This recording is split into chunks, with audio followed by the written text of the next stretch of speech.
Yan, magandang hapon mga idol. Aras-tras na. Diretso mo yung gulong. Yan. Wheel bearing. Handa yun ito nung naharaan. Ito na ipapalit natin sa kanya idol. Dalawa. Bilaan yan mga idol. So, baklasin na natin. Banatan na natin. Kaya alas-tras na. Meron ba? Meron. Yan. Yan mga idol, no? Pag magbaklas pala tayo ng wheel bearing, yan, ito lang yung mga tanggal natin. Yung 30 na yan, flower. Yan, kailangan may ganito kayong socket mga idol.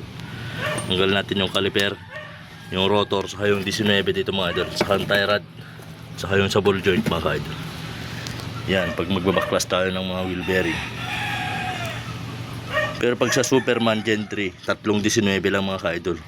Pero tanggal pa rin ito parehas. Pakita ko sa inyo may. Iyan na mga ka-idol. Yan, tanggal na natin yung caliper. Tanggal na yung rotor. Yan, aluwagan na natin 19 dalawa. Tanggal na yung tie rod. Sa ball joint na lang. So baklasin na lang natin ito. Yan, nabaklas na natin mga idol. Yan, yan, nabaklas na natin. Yan. Set.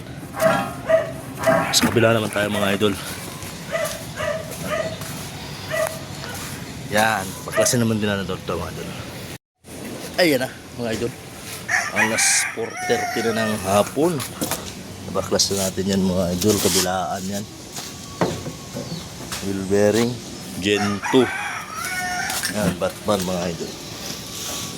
Trabaho mga idol. Yan. Shout out sa atin lahat. Yan, shout out daw si Boss Michael. Yan, shout out sa boss. Yan, shout out natin si Some Cute Riders Vlog. Yan. Badlong sa Banal. Rubber bushing gawa supply. Yan, saka si Jason Vlog. Yan.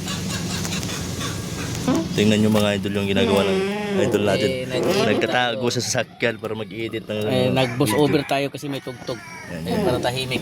Walang copyright. Yan. Nagano pala siya mga idol, nagbo-voice record pala. Boss over tayo kasi may tugtog. Yo, so shout out mga